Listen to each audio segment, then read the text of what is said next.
and welcome to our Wednesday night edition of News Geelong in this very warm week of Australian summer.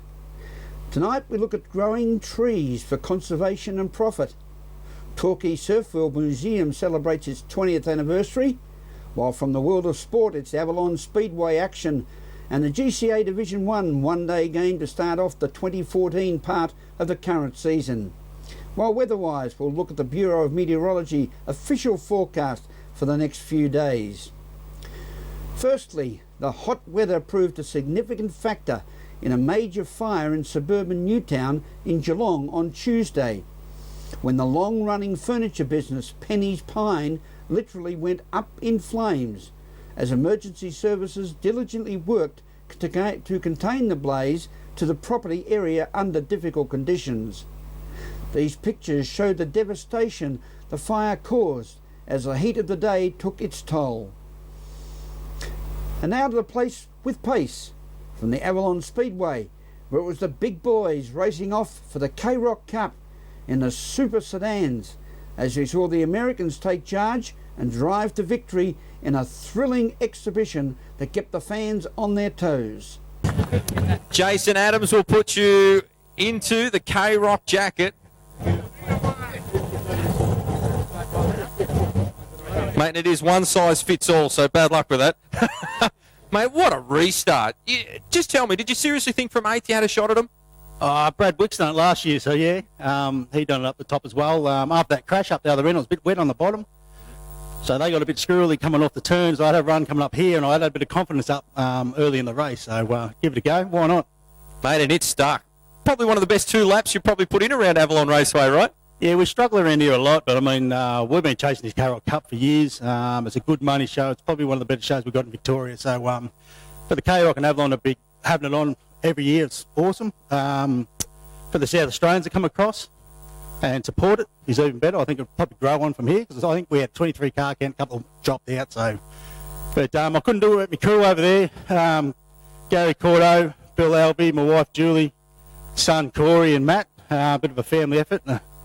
Mum and Dad with a car and Harley Raceway Moama, and of course Insane Chassis, where Dave put on pole. He was pretty good all night. I couldn't catch him, so I don't know what happened to him in the final, but at least we got one Insane over the line.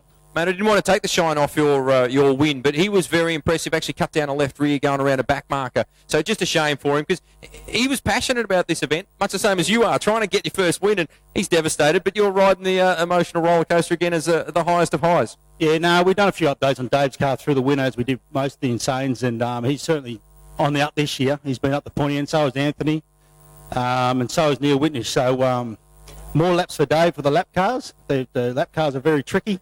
You're not too sure what they do, and this place is very tight for these big cars, so he'll work it out. Mate, star performance tonight. Well done. Congrats on the win, and mate, thoroughly enjoyed those outside moves. Well done. Thank you very much. Thanks to Gavin White, and congratulations to Lucas Roberts on that big win. Australian agroforestry is an integrated approach of using the interactive benefits from combining trees and shrubs with crops, and the federal government is very supportive of the process, as Ian Nichols reports. Well, today News Geelong is in Birregurra on the hottest day so far this summer, but we're here for a very good cause. A very big announcement about funding for agroforestry in the Otway region.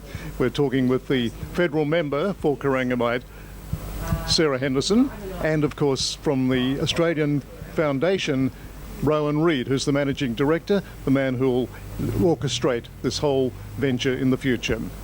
Here in beautiful Birregurra on what is probably going to be the hottest day of the year, but it's very appropriate. We're talking about forestry and making things a little better for the environment in the future. Ian, it's great to be in Birregurra today to make the announcement of a $770,000 grant to the Australian Agroforestry Foundation. The foundation has been doing some amazing work in tree growing and conserving farming land, and also developing new avenues of commercialisation for agricultural produce.